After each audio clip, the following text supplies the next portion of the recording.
somebody's spending the night. I'll see how she is in the morning.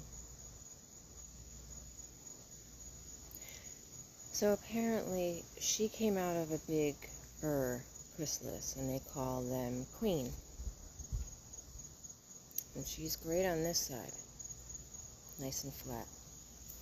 Now, come over here,